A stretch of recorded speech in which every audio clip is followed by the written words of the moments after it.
Eu sou a babaca por proibir o namorado da minha mãe de ir ao meu casamento? Eu, 33 anos, não sou próxima da minha mãe, 55 anos, de forma alguma. Ela se divorciou do meu pai, 60 anos, quando eu tinha 7 anos e quase imediatamente se casou com meu padrasto, Mark, com quem, apesar de tudo, eu era próxima. Eles permaneceram casados até eu completar 16 anos. Fiquei chateada quando ela se divorciou dele e fui morar com meu pai e madrasta. Na minha vida adulta, escolhi permanecer próxima ao meu padrasto e até mesmo compareci ao casamento dele com sua esposa atual, que é uma mulher muito legal. Meu pai e minha madrasta são pessoas ótimas. Desde o divórcio com meu padrasto, minha mãe tem estado entrando e saindo de relacionamentos, cada vez alegando que esse cara é o amor da vida dela até que eles fazem algo que ela não gosta e eles não são mais o amor da vida dela. Ambos os divórcios com meu pai e meu padrasto foram por razões muito mesquinhas. Com meu pai, acho que foi porque ele não permitiu que ela comprasse um carro novo porque o orçamento estava apertado. Acho que o que durou mais tempo foi 6 anos e acredito que seja o cara atual com quem ela está, segundo minha irmã. Depois que saí de casa, ela nunca fez nada comigo sem seus namorados.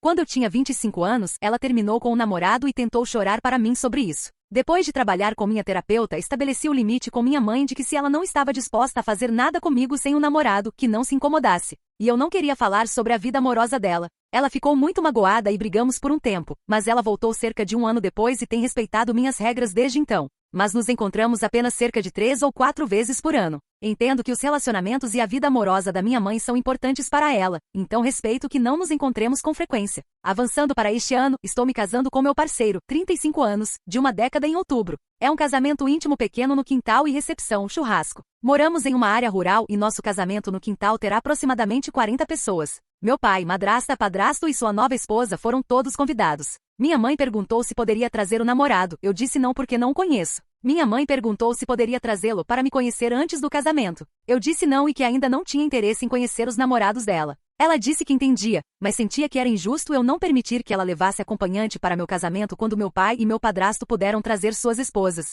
Eu disse que a diferença era que eu conhecia as esposas deles. Ela queria saber por que eu era tão inflexível em recusar conhecer o namorado dela. Expliquei que não via necessidade, já que ela apenas terminaria com eles e seguiria para outra pessoa eventualmente, como sempre fez antes. Ela começou a chorar e me disse que eu estava sendo irracional e a tratando como se ela fosse uma. Tanto meu noivo quanto minha irmã acham que eu deveria aguentar por um dia e deixá-la trazer o namorado para que ela possa ficar confortável lá. Estou seriamente considerando isso, mas queria saber se sou a babaca aqui por manter meu limite no meu casamento e quais são seus pensamentos. Atualização. Depois de ler tudo aqui, decidi enviar um e-mail para minha mãe e convidá-lo. Já estava inclinada a dizer que ele pode vir quando postei isso. Decidi estabelecer algumas regras básicas para minha mãe. Ele está lá apenas como acompanhante da minha mãe. Deixei claro que ele não é minha família e não é meu padrasto. Então apreciaria que ela não dissesse a outras pessoas no casamento que ele é meu padrasto. Mark é meu padrasto e ele estará lá. Ele não deve estar em nenhuma foto de família, para ser justa. Meu padrasto Mark também não estará em nenhuma foto de família, apenas minha mãe, pai, madrasta e meus irmãos. Ele não deve me abordar em nenhum momento durante o casamento e recepção. Isso não muda meus limites anteriores. Só estou permitindo que ele venha para o conforto dela e para criar um senso de justiça. Respeito o fato de ela estar em um relacionamento, mas sua vida amorosa não tem nada a ver comigo e desejo manter assim. Disse a minha mãe que essas são minhas condições para ele estar no meu casamento e meus termos são finais. E espero que ela possa respeitar o fato de que estou tentando ser razoável. Usei essa oportunidade para lembrá-la das razões pelas quais estabeleci o limite em primeiro lugar. Essas razões incluíam me forçar a fazer atividades com namorados de curto prazo dela no passado, me forçar a discutir apenas a vida amorosa dela sem mostrar interesse na minha vida, e colocar seus relacionamentos acima de seus próprios filhos. Atualização 2. Minha mãe me ligou em 10 minutos após receber o e-mail. Ela me agradeceu por permitir que ele viesse e disse que eles seguiriam meus termos. Ela disse que se sentia muito magoada que suas ações durante sua crise de meia-idade fossem a razão pela qual estou recusando conhecer o namorado atual, que ela diz estar com há 7,5 anos, e que pensou que as coisas eventualmente se acalmariam o suficiente para eu ficar confortável em conhecê-lo. Ela disse que agora percebe que isso nunca acontecerá. Eu disse que sou firme em minha posição. Acho que ela começou a chorar, mas disse que entendia e só o queria lá porque estar perto do meu pai e padrasto e suas novas esposas. Meu pai está casado há 23 anos e meu padrasto há 12, a deixa ansiosa e ele ajuda a mantê-la calma. Ela disse que respeita minha posição e disse que é culpa dela eu me sentir assim. Senti que isso poderia ser o início de uma viagem de culpa, então educadamente encerrei a ligação.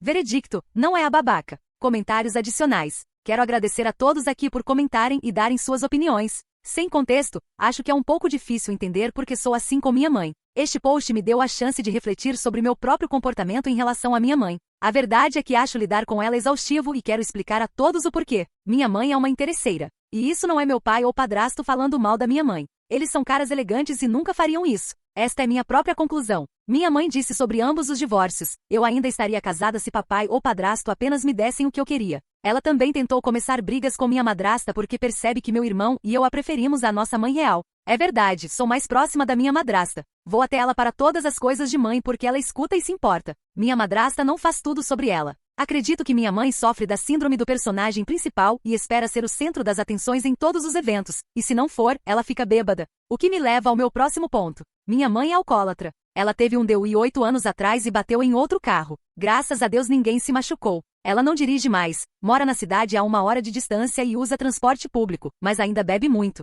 No auge, ela bebia aproximadamente 3 garrafas de vinho por dia. Realmente não sei ou me importo se é mais ou menos agora. Um dos outros limites que estabeleci é que não ficarei perto dela se ela estiver bebendo porque isso apenas me estressa mais. Vou ser honesta, estou antecipando que ela vai causar uma cena bêbada no meu casamento. Ela dormiu com o melhor amigo do meu irmão 8 anos atrás quando eles tinham 21 anos. Este era um garoto que meu irmão conhecia desde o pré-escolar e isso arruinou a amizade. 8 anos depois e meu irmão nunca perdoará por isso. Minha mãe acha que meu irmão precisa superar isso e que ela não fez nada de errado. Tecnicamente falando, ela não fez nada ilegal e todos eram adultos consentindo, mas ainda parecia tão errado que ela dormiu com alguém com quem meu irmão era tão próximo. É por isso que realmente não quero meu parceiro perto dela. Ela namora caras mais novos. Este namorado atual é 10 anos mais novo que ela, o que é um pouco melhor. Não há julgo por namorar caras mais novos, tudo bem. Não está certo dormir com alguém que você viu crescer. Este post inteiro me ajudou a ver como estou exausta por ela. Percebi que não quero mais lidar com as besteiras dela. Também concordo que talvez às vezes tenha mostrado isso sendo a babaca e sendo injusta e irracional com ela.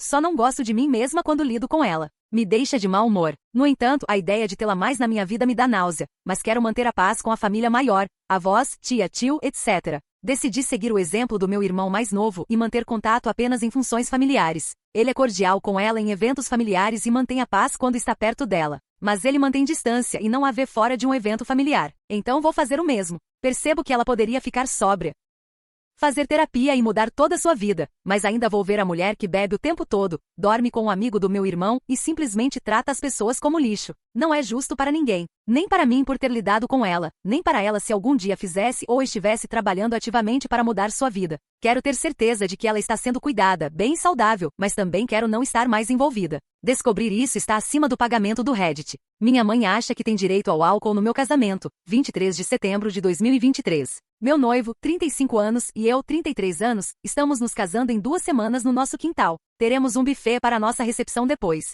Decidimos ter um casamento sem álcool por 2 razões. Minha mãe é alcoólatra conhecida por fazer cena quando fica bêbada e meu noivo tem um irmão que bebe compulsivamente e já teve intoxicação alcoólica em mais de uma ocasião.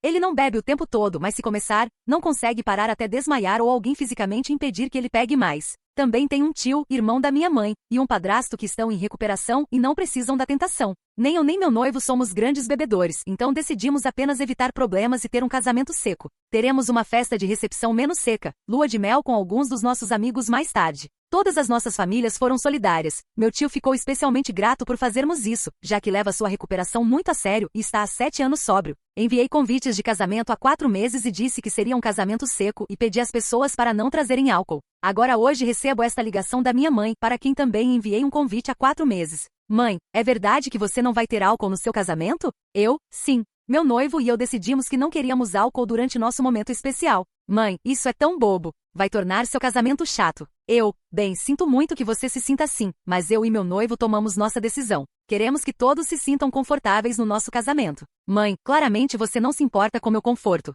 E se eu quiser tomar uma bebidinha para passar o tempo? Eu, como você fez no casamento do tio diferente, onde ficou tão bêbada e fez uma cena horrível chamando a esposa do tio de interesseira. Mãe, não foi minha culpa, eles fizeram as bebidas muito fortes lá. Eu, certo. Eu realmente gostaria que você lidasse com essa necessidade de ter álcool onde quer que vá. Mãe, eu não preciso ter álcool. Só acho que seu casamento vai ser chato sem ele. Você quer ter um casamento divertido, não quer? Eu, vai ser um casamento divertido. Não precisamos de álcool para nos divertir. Mãe, isso é tão estúpido. Por que todos os outros deveriam ser punidos só para tornar confortável para algumas pessoas? Parece que você se importa mais com o tio e o padrasto do que com qualquer outra pessoa. Eu, ou talvez eu só queira evitar cenas. Mãe, eu acabei de te dizer que aquilo não foi minha culpa. Eu, assim como seu DUI não é sua culpa. Mãe, como você ousa trazer aquele momento difícil da minha vida? Eu estava passando por muito emocionalmente. Que diabos há de errado com vocês crianças? Vocês precisam cuidar da própria vida. Se eu quero uma bebida, é problema meu. Meu casamento é problema meu. Não queremos álcool lá. Isso é final. Não posso impedi-la se você decidir beber antes do meu casamento, mas já deixei claro para tios e irmãos que se você causar uma cena, será obrigada a sair. Mãe, começa a chorar. Por que vocês crianças me odeiam tanto? O que eu fiz para merecer ser tratada assim pelos meus filhos? Você está realmente pronta para eu passar por essa lista? Mãe, nenhum de vocês entende. Nenhum de vocês jamais entenderá. Sou a mãe da noiva, deveria ser tratada melhor que isso. Acho que te tratei muito bem durante este processo. Cedi ao seu namorado que nem conheço vindo ao meu casamento. Até cedi algumas de suas outras exigências. Então me diga como você foi maltratada. Mãe, você não me convidou para ir às compras do vestido. A mãe da noiva sempre vai às compras do vestido com a filha. Mal conheço porque você nunca o traz perto de mim. Como sei que você está se casando com a pessoa certa? Isso é porque a tia fez meu vestido. Mãe, sarcasticamente bem, que especial. Suspirando. Quanto ao resto, acho que você sabe por quê. Não somos próximas o suficiente para você ter qualquer opinião sobre quem é meu parceiro. Honestamente, mãe, cansei desta conversa. Se você realmente se sente tão forte sobre isso, entenderei se não quiser comparecer ao meu casamento. Mãe, aposto que você gostaria disso, não é? De um jeito ou de outro, você vai me respeitar como sua mãe. Claro, mãe. Estou desligando agora. Tchau. Pessoal, estou tão furiosa agora. Estou meio inclinada a deconvidá-la. Falei com meu pai e com o irmão dela. Meu tio acha que o alcoolismo dela está ficando muito ruim de novo e quer fazer uma intervenção. Disse que estou focada no casamento agora, mas definitivamente concordo que isso foi fora de linha e algo precisa ser feito. Atualização. Enviei um texto reiterando as regras. Ela disse que sabe onde não é bem-vinda e disse que não comparecerá. Meu pai me disse para não me preocupar mais com isso e que ele cuidará para que ela não arruine meu casamento. Atualização 2. Enviei este texto para minha mãe. Mãe, neste ponto vou oficialmente deconvidá-la do meu casamento. Não vou permitir que você mude de ideia e preferiria que não viesse ao meu casamento de forma alguma, dado seu comportamento inadequado. Neste ponto, decidi que não quero mais contato com você a menos que decida conter seus comportamentos tóxicos e o alcoolismo. Desejo o melhor, espero que possa encontrar uma maneira de se curar, mas não posso mais fazer isso. Sinto muito se isso machuca, mas não posso mais lidar com você na minha vida. Se tentar forçar a questão, serei forçada a tomar ação legal, incluindo entrar em contato com a polícia. Por favor, não me contate novamente. Fui deletá-la da minha página do Facebook apenas para encontrar um post que ela acabará de escrever dizendo como ser mãe é um trabalho ingrato e como ela não entende. Como criou filhos rudes e críticos. Ela terminou dizendo que espera que seus filhos se superem algum dia. Acabei. Isso é uma droga, mas já fazia tempo que estava chegando. Minha cabeça dói. Pequena atualização, 24 de setembro de 2023. Primeiro, quero agradecer a todos pelo apoio. Vocês não têm ideia de quanto seu amor e comentários construtivos significam para mim. Estou feliz por não estar sozinha. Não é uma atualização enorme, mas acho que meus avós e tios já tiveram o suficiente. Decidiram fazer uma intervenção no próximo fim de semana. Se ela se recusar a buscar ajuda, não será mais bem-vinda em eventos familiares e não será mais parte da família. Eles me disseram para não me preocupar com isso. Minha irmã irá, pois é a única de seus filhos que tem um relacionamento real com ela. Mas mesmo minha irmã disse que se ela não buscar ajuda, também a cortará. Estou esperando e orando para que isso funcione. Mas dado que ela passou 1 ano na reabilitação e no segundo em que saiu da condicional escolheu beber novamente, não me dá muita esperança. Meu pai me disse que está contratando a gangue de motoqueiros local para atuar como segurança. Moramos em uma cidade pequena e a cidade grande mais próxima fica a cerca de 1 hora de distância, então seria muito caro ter uma empresa de segurança vindo. Não tenho problema com isso. Este é o tipo de gangue que ajuda crianças e animais abusados e fazem muito bem onde moro. O pior que ouvi sobre eles é que aplicaram alguma justiça rural a um cara que estava batendo na irmã de um dos membros e o expulsaram da cidade. Quando minha mãe teve seu DUI, ela bateu na casa e carro de alguém. Quando tentou dar ré, ninguém se machucou, graças a Deus. E acho que era a casa de um parente de alguém da gangue, então concordaram em ajudar e meu pai está pagando para eles atuarem como segurança apenas por precaução. Eles conhecem minha família, um dos primos do meu pai é membro, e conhecem minha mãe. Acho que ela namorou um cara da gangue em algum momento, e sabem o que procurar. Pode ser irrelevante se ela acabar na reabilitação. Não estou mais me estressando com ela. Tenho 13 dias até meu casamento. Vou focar nos toques finais e apenas me divertir. Minha mãe biológica fez suas escolhas. Agora que me defendi, sinto apenas alívio. Minha madrasta estará lá e a vejo mais como minha mãe real, então está tudo bem. Já passei por muita terapia, então tive que fazer as pazes com como minha mãe real é. Estou oficialmente afastada da minha mãe, 24 de setembro de 2023. Bem, aconteceu ontem. Briguei com minha mãe e oficialmente me afastei dela. É uma droga e tive uma dor de cabeça terrível quando terminei. O alcoolismo e comportamento dela simplesmente se provaram demais e tive que deconvidá-la do meu casamento. Sinto-me triste que chegou a isso, mas o sentimento mais poderoso que tenho é alívio. A atualização final, 30 de setembro de 2023. Não pensei que estaria de volta tão cedo, mas é o mundo da minha mãe e todos nós apenas vivemos nele. Minha mãe teve o 911 chamado por violência doméstica na terça-feira. Aparentemente, ela começou a jogar garrafas de vinho no namorado, que se trancou no banheiro e chamou a polícia enquanto ela destruía o lugar deles em uma de suas birras. Ela não estava fazendo sentido quando os policiais chegaram, então a contiveram e a levaram ao hospital. Ela está presa na ala psiquiátrica desde então. Minha irmã estava listada como contato de emergência e recebeu a ligação sobre mamãe na quarta-feira. Os médicos do hospital falaram com minha irmã e acham que ela pode estar mostrando sinais de demência relacionada ao álcool e algum tipo de transtorno psicótico como transtorno bipolar. Atualmente a tem em desintoxicação alcoólica e pelo que minha irmã foi informada, está bem ruim. Não permitirão visitantes até ela sair da desintoxicação, não que alguém realmente tenha desejo de visitá-la mais. Minha irmã e eu decidimos que chega e peticionamos tutela para ela ontem a pedido de um assistente social que entrevistou minha irmã, meus tios, meus avós e eu. Uma tutela significa que podem segurá-la enquanto tramita no sistema em vez de ela ser liberada após 72 horas. Minha avó está chateada, pois acha que todos os problemas deveriam ser mantidos na família e o Estado não deveria intervir. Meus tios e avô estão do lado de ter uma tutela. Pelo que eles se preocupam, ela não é mais bem-vinda na família e não permitirão que continue se aproveitando de ninguém da família mais. Minha irmã e eu dizemos que ela seja problema de um profissional e que eles descubram o que fazer com ela. Meus irmãos não se importam e efetivamente lavaram as mãos dela anos atrás, então a posição deles é o que quer que a mantenham o mais longe humanamente possível. Não podemos mais lidar com ela e por que deveríamos? Com a petição de tutela, estou trabalhando para lavar minhas mãos desta situação inteiramente. Tenho certeza de que serei entrevistada sobre por que uma tutela é necessária, mas além disso, não planejo ter mais contato com minha mãe a menos que ela se desculpe e faça reparações por seu comportamento, se isso é algo de que ela ainda é capaz. Só não vejo isso acontecendo e qualquer compaixão ou compreensão que tive por ela no passado se foi. Qualquer que seja o estado da vida dela, ela trouxe sobre si mesma.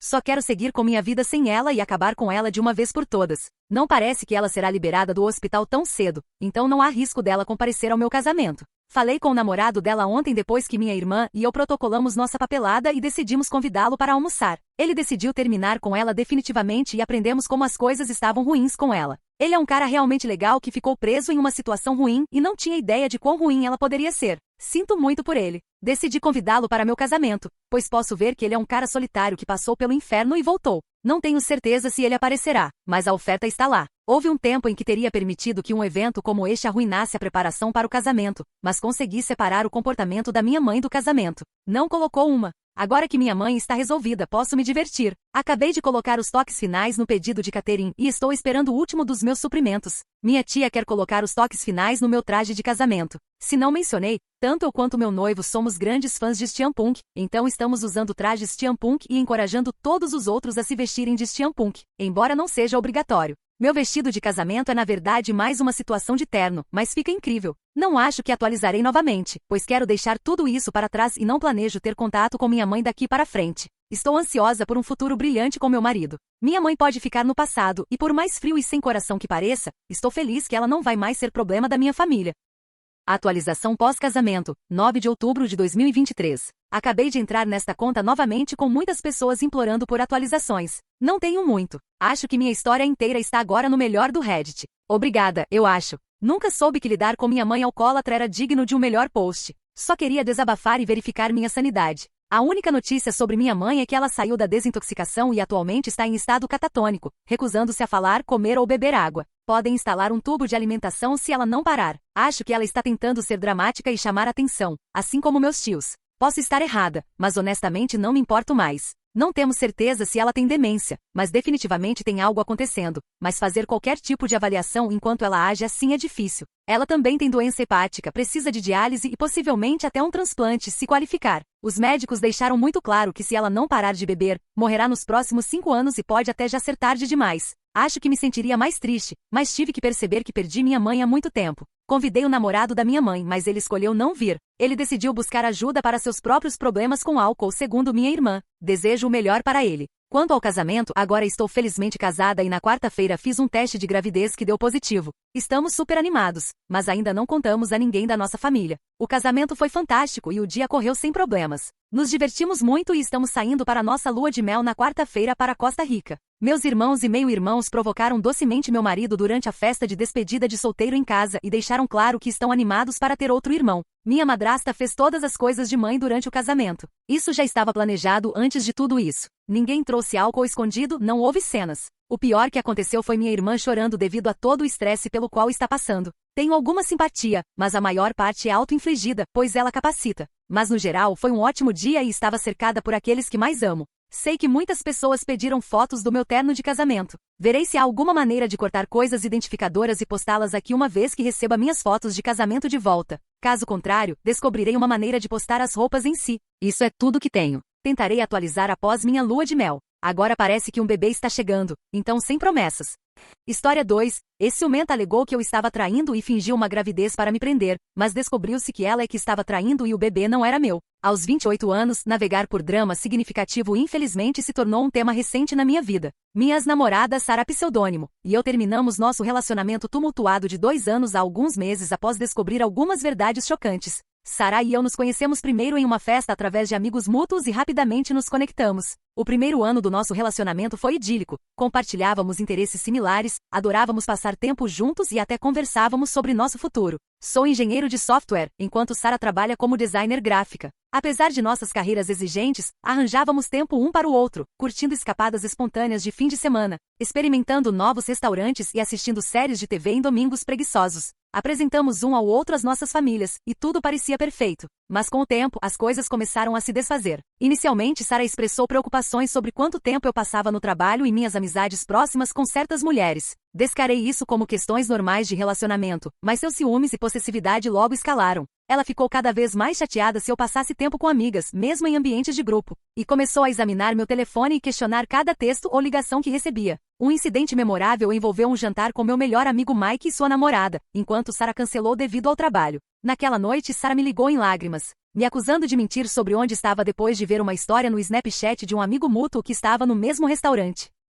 Levou horas para acalmá-la e provar minha inocência. As coisas se deterioraram ainda mais quando comecei um projeto importante no trabalho, que exigia horas extras e noites tardias. Sara teve dificuldade em lidar com isso, frequentemente me ligando durante o dia, aparecendo no meu escritório sem avisar, e até me seguindo para me pegar no ato. Apesar de minhas garantias, apresentá-la aos meus colegas de trabalho, compartilhar minha localização e considerar sair do projeto, nada parecia aliviar sua ansiedade. As acusações constantes e falta de confiança eram exaustivas. O ponto de ruptura veio quando Sara me acusou de trair com uma colega de trabalho chamada Emily. Depois de ver textos relacionados ao trabalho entre Emily e eu, Sara perdeu completamente o controle. Uma noite, ela apareceu no meu escritório enquanto Emily e eu estávamos trabalhando em uma apresentação. E rompendo na sala de conferência, ela gritou e chorou, acusando Emily de tentar me roubar e jogando insultos. Apesar dos meus esforços para acalmá-la, ela ficou histérica, jogou um vaso que me errou, e a segurança teve que escoltá-la para fora. Emily ficou compreensivelmente abalada e no dia seguinte, tive que explicar a situação para meu chefe. Ele foi solidário, mas me avisou que tais incidentes não poderiam acontecer novamente. Embora Emily tenha permanecido profissional, a atmosfera ficou estranha entre nós, e alguns colegas começaram a me tratar como cara com a ex-namorada louca. Após o incidente, ficou evidente que nosso relacionamento não poderia continuar. Tirei um dia de folga do trabalho e fui ao apartamento de Sara para terminar tudo. Expliquei que sua constante desconfiança e acusações tinham se tornado insuportáveis, afetando não apenas nosso relacionamento, mas também meu trabalho e amizades. Sara não lidou bem com isso. A conversa rapidamente evoluiu para gritos, choro e xingamentos. Ela me acusou de nunca ter amado, de usá-la e de trair durante todo o nosso relacionamento. No calor do momento, ela até jogou alguns dos meus pertences pela janela do apartamento. Foi uma cena caótica. Quando estava saindo, ela ameaçou arruinar minha vida e me fazer pagar por partir o coração dela. Na época, descarei como um surto emocional, sentindo-me aliviado por estar livre do relacionamento. Nas semanas seguintes, Sara continuou tentando me contatar, ligando, mandando mensagem e até aparecendo em lugares que sabia que frequentava. Suas mensagens variavam de implorar por outra chance a ameaçar me expor como traidor. Bloqueei seu número em todas as plataformas de redes sociais, e eventualmente, ela pareceu entender a dica e recuou. Passei as próximas semanas focando em colocar minha vida de volta nos trilhos, mergulhando no trabalho, indo mais à academia, e me reconectando com amigos que havia negligenciado durante meu tempo com Sara. As coisas começaram a se sentir normais novamente. Então, na semana passada, enquanto curtia uma noite tranquila de sexta-feira em casa, Sara inesperadamente apareceu na minha porta. Ela parecia pálida e exausta. Antes que eu pudesse reagir, ela disparou que estava grávida e que o bebê era meu. Atordoado e incrédulo, lutei para processar a notícia. Sempre tínhamos sido cuidadosos, e dado como nosso relacionamento havia terminado, me perguntei se isso era um esquema para me reconquistar. Sara alegou estar com cerca de 2 meses de gravidez, o que coincidia com o período quando nosso relacionamento estava desmoronando. Convidei-a para entrar, mais por choque do que qualquer outra coisa. Sentamos na minha sala, onde ela explicou que havia perdido a menstruação, feito um teste caseiro e confirmado com um médico. Disse que precisava de tempo para processar isso e ofereci um copo d'água antes de me retirar para a cozinha para esclarecer minha mente. Quando voltei, a encontrei mexendo no meu telefone, que havia deixado na mesa de centro. Confrontei-a, e ela alegou que estava apenas verificando as horas, mas pareceu uma quebra de confiança a qual havia me acostumado. Disse que antes que pudesse aceitar o que estava dizendo, precisava de prova concreta, como um teste de paternidade. Sara ficou chateada e me acusou de não confiar nela, o que pareceu irônico dada nossa história. Ela implorou para que acreditasse nela, mas tudo em que conseguia pensar eram as vezes que ela havia me acusado de mentir e trair. Insisti em um teste de paternidade e prova médica da gravidez. Sara ficou irritada, jogando insultos e me acusando de covardia por não assumir responsabilidade. Ela ameaçou contar aos nossos amigos mútuos e minha família que eu estava abandonando ela e a criança. Então ela saiu furiosa, batendo a porta atrás dela. Desde então tenho sido um destroço. Não consigo me concentrar no trabalho. Estou lutando com sono, e me sinto constantemente nervoso. Me questiono se estou sendo muito duro, e se ela realmente estiver grávida. Ainda outra parte de mim se pergunta se isso é uma tática de manipulação. Passei horas pesquisando alegações falsas de gravidez e direitos de paternidade. Embora tenha considerado entrar em contato com Sara, lembro como nosso relacionamento havia se tornado tóxico e como tenho sido mais feliz desde o término.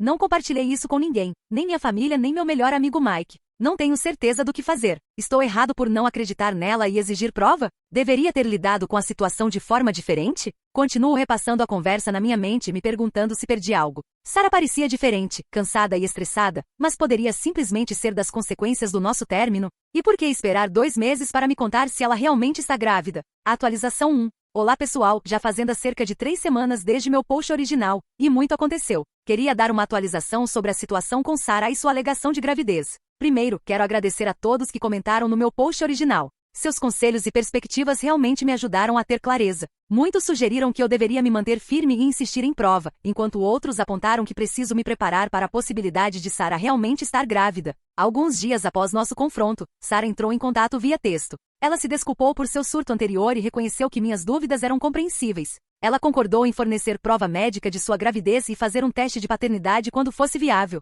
Fiquei aliviado ao vê-la tomando uma abordagem mais medida, embora permanecesse cauteloso. Combinamos de nos encontrar em uma cafeteria local, um lugar público para evitar qualquer drama potencial e manter civilidade. Quando nos encontramos, Sara parecia diferente de como havia aparecido na minha porta. Estava mais calma e composta. Ela me entregou um envelope com imagens de ultrassom e um relatório médico confirmando sua gravidez. De acordo com os documentos, Sara estava com cerca de 10 semanas, o que combinava com a linha temporal que havia me dado anteriormente. As imagens de ultrassom foram avassaladoras. A realidade da situação me atingiu com uma onda de emoções. Passamos horas conversando. Sara explicou que havia descoberto a gravidez apenas uma semana antes de me visitar e estava incerta sobre como me contar, especialmente dado o nosso término turbulento. Ela admitiu que sua abordagem, aparecer sem avisar e fazer exigências, havia sido equivocada e se desculpou por isso. Escutei cuidadosamente, tentando manter mente aberta. Compartilhei minha perspectiva, explicando como seu comportamento passado havia tornado difícil confiar nela, e como a notícia súbita me deixou sentindo despreparado.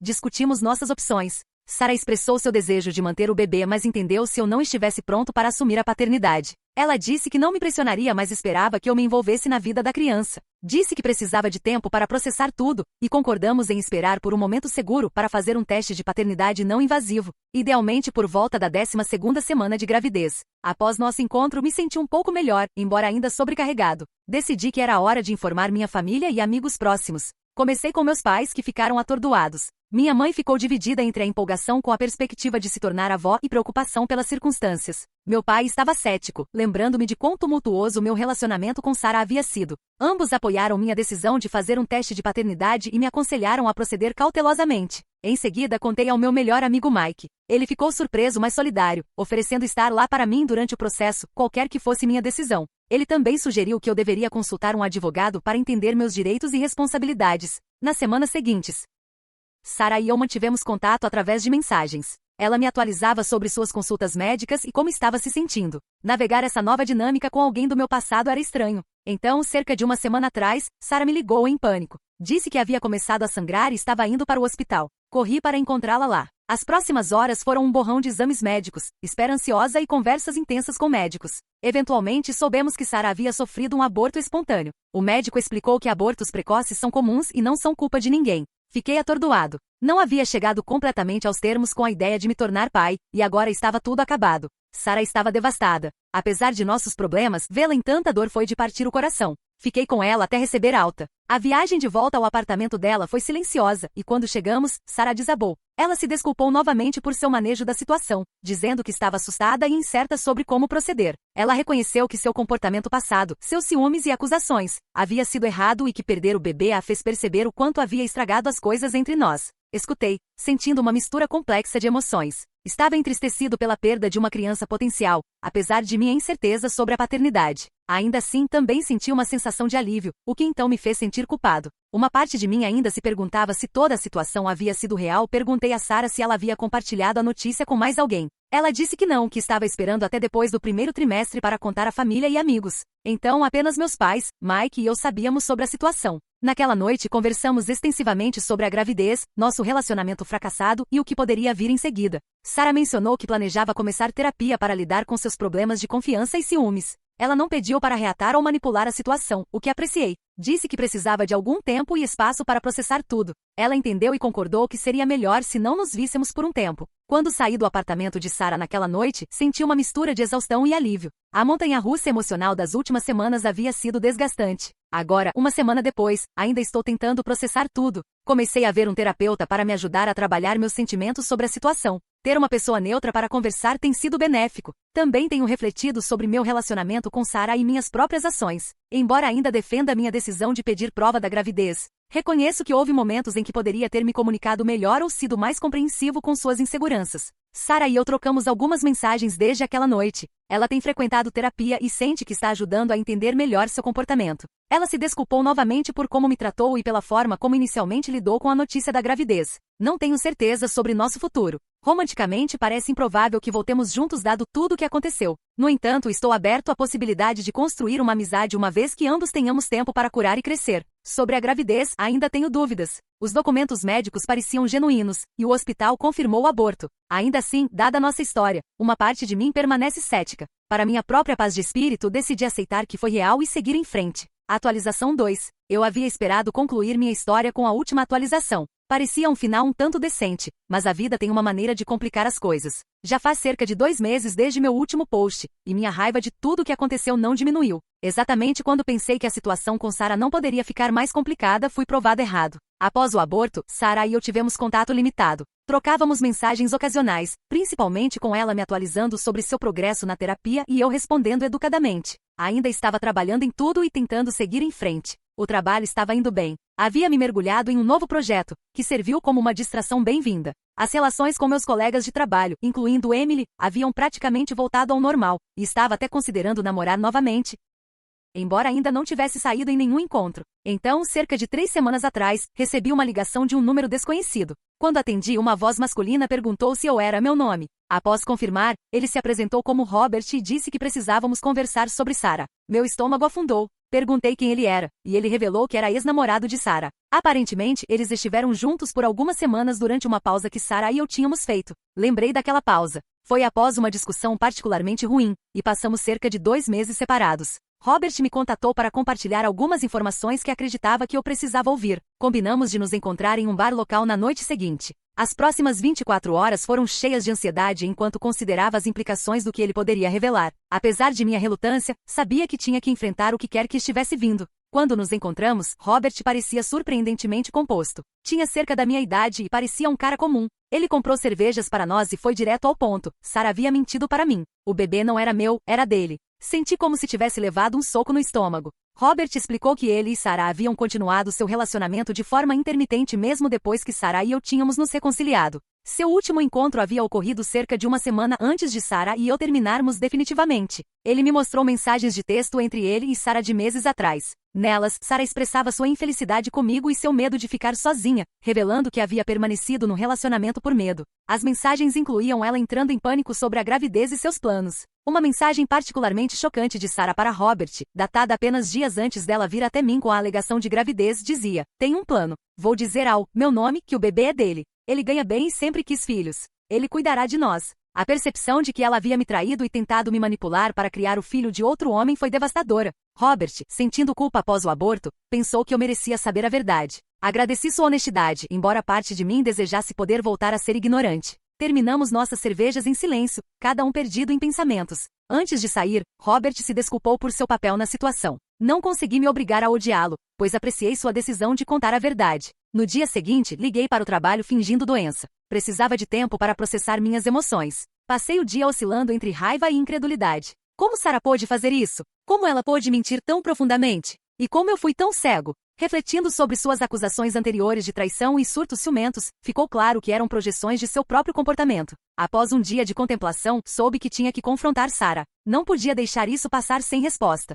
Mandei mensagem para ela marcando um encontro, que ela provavelmente pensou ser uma verificação de rotina. Nos encontramos na mesma cafeteria onde ela havia me mostrado as fotos do ultrassom. Assim que ela me viu, soube que algo estava errado. Antes que pudesse falar, coloquei tudo na mesa. O encontro with Robert, as mensagens de texto, e toda a nova informação que eu tinha. No início, Sarah parecia pronta para negar, mas então desabou em lágrimas, se desculpando e dizendo que nunca pretendeu que as coisas fossem tão longe. Perguntei como ela pôde mentir tão profundamente e tentar me prender para criar uma criança que não era minha. Ela explicou que estava assustada e desesperada, esperando que se conseguisse me fazer aceitar o bebê, tudo daria certo. Disse que o que ela havia feito era imperdoável. Ela não apenas havia traído minha confiança da pior maneira, mas também estava disposta a arrastar uma criança inocente para seu engano. Sarah implorou por perdão, dizendo que faria qualquer coisa para reparar, mas eu sabia que não havia como consertar isso. A confiança entre nós estava irrevogavelmente despedaçada. Disse que nunca mais queria vê-la ou ouvir falar dela e esperava que continuasse a terapia porque claramente precisava de ajuda. Então me levantei e saí, ignorando seus apelos desesperados para eu ficar. História 3. Ex-esposa traiu com o irmão predileto e teve filho dele. Agora minha família, que sempre me odiou, implora por dinheiro após minha promoção. Eu, homem de 29 anos, me divorciei da minha esposa de 27 anos há 2 meses. Ela estava tendo um caso com meu irmão distante, também de 27 anos, e há 4 meses descobri a verdade quando ela revelou sua gravidez. Inicialmente tentou me convencer de que o bebê era nosso, mas as visitas frequentes do meu irmão me deixaram desconfiado. Decidi verificar o telefone dela, a confrontei com as evidências, e ela confessou o caso, não tendo outra escolha. Minha família e eu estávamos distantes desde que saí de casa aos 18 anos. Sempre me trataram como um outsider, enquanto meu irmão era o filho dourado. Lembro vividamente de uma festa que deveria ser para mim, mas acabou sendo uma celebração para meu irmão. Quando confrontei meus pais sobre isso, me disseram que não queriam que meu irmão se sentisse excluído após minha carta de aceitação e que eu deveria focar em edificá-lo. Aquele momento me quebrou e jurei nunca mais voltar para eles. Me sustentei na faculdade com empréstimos e trabalho, depois aluguei um pequeno apartamento com um amigo após a formatura.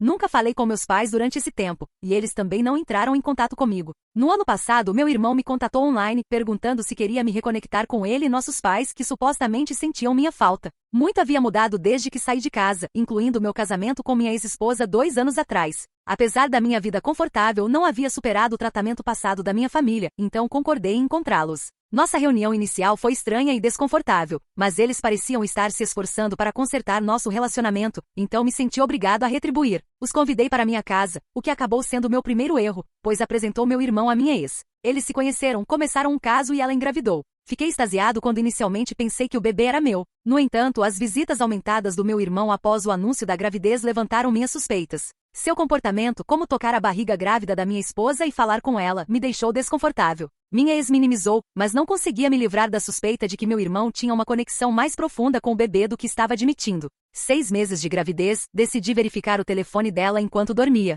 O que encontrei confirmou meus piores medos. As mensagens entre minha ex e meu irmão provaram que o bebê era realmente dele, e eles estavam juntos há bastante tempo. Minha ex não tinha intenção de me deixar saber que o bebê não era meu. Ela e meu irmão planejavam me contar sobre o caso após o bebê nascer, então ela se divorciaria de mim e ficaria com meu irmão. Pretendiam viver da fortuna da pensão alimentícia que eu estaria pagando. Na manhã seguinte, a confrontei sobre as mensagens. Embora tentasse negar no início, eventualmente confessou. Isso marcou o fim do nosso casamento de 2 anos. Naturalmente, meus pais ficaram do lado do meu irmão e minha ex. Toda sua conversa sobre sermos igualmente importantes para eles eram apenas palavras vazias. Quando minha ex e meu irmão anunciaram nosso divórcio nas redes sociais e a decisão dela de se casar com ele, minha família inteira apoiou totalmente a decisão deles. Ninguém se importou que eles tivessem destruído minha saúde mental e quebrado minha confiança. Minha ex havia mentido para mim por 6 meses, me fazendo acreditar que o bebê era meu. Parecia que havia perdido não apenas minha esposa, mas também meu filho, e doía imensamente. Meus pais me disseram que isso era para o melhor e se recusaram a reconhecer que meu irmão havia me prejudicado.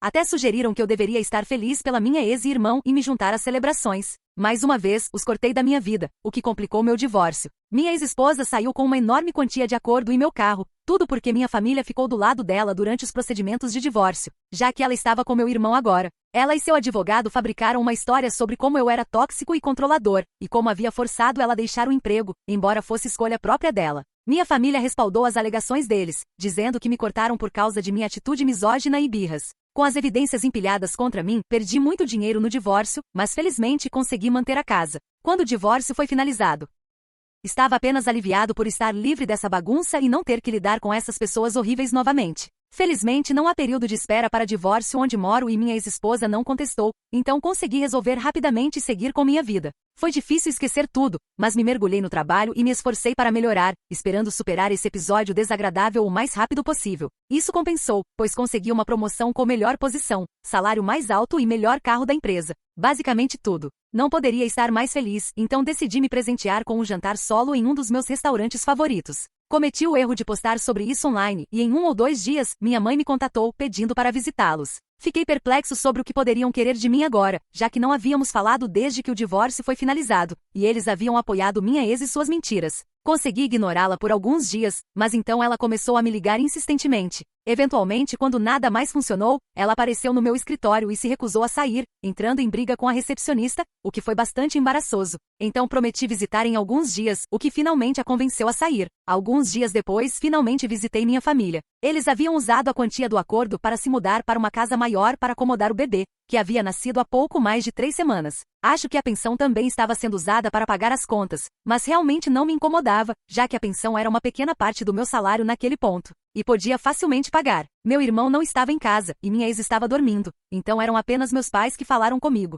Não me incomodei com conversa fiada e apenas esperei que chegassem ao ponto. Após cerca de 5 minutos de silêncio, meu pai disparou que meu irmão havia sido demitido do trabalho, e a pensão e acordo não eram mais suficientes. Mencionaram que haviam visto meu post sobre a promoção e esperavam que eu pudesse ajudá-los, já que estavam com pouco dinheiro. Meus pais se aposentaram há muito tempo, meu irmão estava desempregado, e minha ex obviamente não voltaria ao trabalho tão cedo. A pensão não era suficiente para cobrir as despesas de uma família de 5, especialmente com um recém-nascido em casa. Eu estava ciente disso, mas fiquei chocado que tivessem a audácia de me procurar por dinheiro após tudo o que havia acontecido. Fiquei tão atordoado que não consegui falar por alguns minutos. Finalmente recuperei o juízo e decidi que não precisava entreter nada disso. Simplesmente me levantei e saí sem uma palavra. Quando cheguei à porta e a abri, encontrei meu irmão parado do lado de fora. Meus pais estavam me implorando para ficar e escutar, e meu irmão parecia um pouco alarmado ao me ver ali. Ainda não disse nada e continuei a sair. Estava chovendo forte, e a curta caminhada até meu carro estacionado do lado de fora do gramado deles me deixou completamente encharcado, piorando meu humor já terrível. É aqui que posso ter sido culpado porque meus pais e irmão me seguiram, e enquanto procurava minhas chaves no bolso, decidiram pedir ajuda uma última vez. Desta vez foi meu irmão que fez o apelo. Ele sempre foi arrogante e prepotente, resultado direto do favoritismo dos nossos pais, então foi estranho vê-lo me pedindo ajuda. Deve ter sido difícil para ele, então eles definitivamente estavam sendo honestos sobre sua situação desesperadora. De qualquer forma, perdi a calma e acabei dizendo para me deixarem em paz e que poderiam mendigar nas ruas se estavam tão desesperados por dinheiro, já que um estranho que não sabia nada sobre eles seria mais provável de ter pena de sua condição do que eu. Tendo dito isso, entrei no meu carro e saí, deixando-os na chuva. Não vou mentir, foi muito satisfatório fazer isso com minha família, já que não fizeram nada além de me maltratar minha vida inteira. Já faz alguns dias desde aquele incidente e agora estou questionando a mim mesmo. Minha mãe tem me mandado mensagens sem parar, e me sinto tão culpado por não ajudá-los. Sei que tenho muito, e enviar um pouco de dinheiro para eles não me machucaria, mas após tudo o que aconteceu, parece que estou sendo usado. Francamente, decidi não ajudá-los. Foi uma grande decisão para mim, já que me sentia terrivelmente culpado por abandoná-los. Mas então percebi que haviam estado fazendo isso comigo minha vida inteira. Mesmo durante o divórcio, me jogaram debaixo do ônibus, então por que deveria hesitar em fazer o mesmo com eles? Disse à minha mãe para parar de me incomodar, ou seria forçado a envolver meus advogados, e não terminaria bem para eles. Naturalmente, isso os irritou, então meu irmão apareceu na minha casa alguns dias atrás para conversar. Ele disse que se sentia mal por como fui tratado durante nossa infância, mas não podia evitar que ele fosse inerentemente melhor que eu, razão pela qual recebeu tratamento preferencial. Ele também disse que eu deveria parar de ser esquisito com nossos pais e apenas ajudá-los, já que estavam em uma situação difícil, em vez de guardar rancores como uma criança. Ri na cara dele por como demente soava. Disse que em vez de tentar me rebaixar e me manipular para ajudar, ele provavelmente deveria estar procurando emprego. Isso tocou um nervo, e ele começou a gritar sobre como eu era apenas ciumento que nossos pais e até minha ex-esposa o preferiam, e que estava me vingando ao recusar dar dinheiro. Não me incomodei em revidar e apenas concordei, dizendo que tudo o que estava fazendo era me vingar, e não havia muito que ele pudesse fazer sobre isso. Ele ficou super irritado e ameaçou vir atrás de mim e me forçar a soltar o dinheiro, dizendo que me arrependeria de ter falado com ele daquele jeito. Honestamente, não estou levando nada disso a sério. Ele pode tentar me assustar o quanto quiser, mas simplesmente não vai funcionar porque sei que ele não é capaz de fazer nada comigo. Estou imperturbável. Alguns dias atrás meu irmão me visitou e tentou me convencer a ajudá-los, mas não teve sucesso. Meus pais já haviam tentado no passado, e não funcionou para eles também. Desta vez, minha ex decidiu me ligar e falar comigo. Estava cético sobre atender, mas decidi atender porque se não o fizesse, provavelmente visitariam novamente e desperdiçariam mais do meu tempo. Então falei com ela, e foi impressionante como essas pessoas conseguiam ser mesquinhas e cruéis. Ela começou muito educadamente, explicando que, como eu já sabia, ela e sua família estavam lutando com dinheiro. Embora reconhecesse que eu não tinha a obrigação de ajudá-los após tudo que me fizeram passar, ainda queria que eu considerasse ser a pessoa maior. Ela tentou evocar simpatia me lembrando que meus pais haviam pagado por tudo enquanto eu estava crescendo e que ela havia tentado ser uma boa esposa. Claro, exceto pela parte onde meus pais não se importavam comigo e sempre preferiram meu irmão. E ela terminou me traindo com o mesmo irmão sobre quem eu costumava reclamar. Isso não funcionou nada, e disse que embora me sentisse mal sobre a situação deles, já estava gastando muito dinheiro desnecessário pagando pensão para ela. Que tecnicamente nem merecia já que me traiu, mas conseguiu porque minha família não teve problema em mentir e me fazer o vilão para seu ganho. Ela começou a soluçar na ligação e me disse que eu estava sendo egoísta e sem coração, o que foi apenas irônico. Quando ainda me recusei a ajudar, ela disse que meu irmão estava certo e que não me deixará escolha além de envolver a lei, ameaçando exigir pensão mais alta e me arrastar ao tribunal para me humilhar mais uma vez. Honestamente, gostaria de vê-los tentar. Da primeira vez, estava tão emocionalmente esgotado e deprimido que nem me incomodei em lutar ou tentar provar que estavam errados. Apenas cedi e concordei em pagar a pensão sem tentar refutar suas alegações. Nunca fui tóxico ou controlador ou qualquer das coisas que alegaram, então ela não tinha razão para me trair e não merecia um único centavo do divórcio. Mas tanto faz, não me importei na época e só queria que o divórcio acabasse, independentemente do impacto financeiro. Desta vez, porém, estava pronto para lutar e garantir que minha família aprendesse a lição de uma vida. Em uma reviravolta chocante, minha ex-esposa seguiu adiante e realmente entrou com pedido de pensão mais alta, citando minha promoção recente. Mas desta vez não estava deixando as coisas passarem. Envolvi todos os nossos amigos mútuos, explicando tudo o que estava acontecendo e os colocando a par do passado, já que a maioria só sabia que havíamos nos separado sem conhecer a razão real. Eles ficaram obviamente muito chocados, e perguntei se testemunhariam contra minha ex-esposa se necessário. Concordaram prontamente. Também disse ao meu advogado que queria descontinuar a pensão completamente, já que ela não merecia. Passei os últimos dias reunindo todas as evidências que consegui encontrar de meus pais e irmãos sendo pessoas horríveis que nunca me trataram como igual e agora estão me perseguindo. Por dinheiro por causa da minha promoção. Já tinha o suficiente e precisava me livrar desses parasitas de uma vez por todas, então não consideraria os sentimentos deles. Consegui convencer alguns dos meus primos que viram como fui tratado como outsider na minha própria casa, a falarem em meu favor e gentilmente concordaram, embora nunca fossemos particularmente próximos. Meu advogado ficou satisfeito com as evidências que reunimos e disse que poderíamos realmente conseguir parar de pagar pensão. Já era conhecido que ela me traiu, mas as razões que deu, me pintando como vilão e meu irmão como herói, eram todas mentiras. Embora não tivesse lutado da última vez, estava determinado a esclarecer os fatos desta vez e consegui. Minha família não tinha nada a dizer quando apresentei vários depoimentos em vídeo de amigos e alguns parentes, provando que tudo que minha família havia dito era mentira e que eu não era a pessoa que fizeram parecer. Eles provavelmente pensaram que seriam perdoados facilmente como antes, mas eu não estava mais emocionalmente frágil. Honestamente, tudo que me fizeram passar me tornou muito mais forte. Ontem foi finalizado que não preciso mais pagar pensão à minha ex, graças às novas informações que vieram à tona. Provavelmente era o homem mais feliz da Terra quando percebi que finalmente acabou. Ver a expressão presunçosa limpa dos rostos da minha família e minha ex à beira das lágrimas foi incrivelmente satisfatório. Mas honestamente não poderia me importar menos com ela chorando mais. Estava apenas acabado com toda a aprovação. Pensei que iria para casa, me presentear com uma ótima comida para a viagem e curtir um filme. Mas é claro que minha família teve que fazer tudo ao seu alcance para arruinar minha felicidade. Estava apenas alguns metros da minha casa quando notei o carro do meu irmão estacionado bem em frente. Confuso sobre por que ele estaria lá, ainda assim entrei, apenas para encontrar minha família parada do lado de fora da minha porta, bloqueando minha entrada. Fiquei surpreso e não sabia o que dizer, mas decidi agir despreocupado e disse para saírem da minha propriedade ou chamaria a polícia. Foi quando meu pai falou me dizendo que eu deveria ter vergonha de mim mesmo pelo que havia feito. Ele me deu uma palestra sobre não ter senso de responsabilidade para com minha família e me acusou de traição por não ajudá-los quando mais precisavam. Quando terminou, me recusei a me engajar ou responder, ficando ali silenciosamente.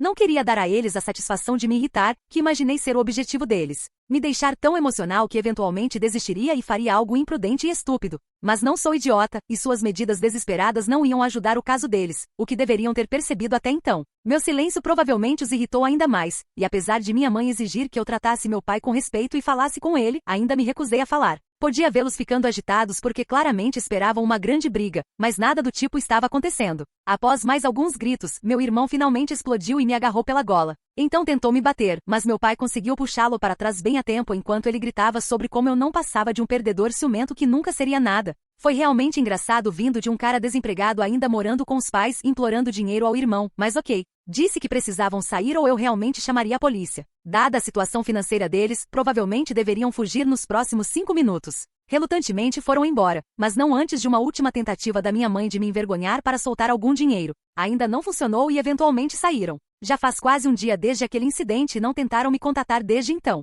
Estou realmente esperando que continue assim.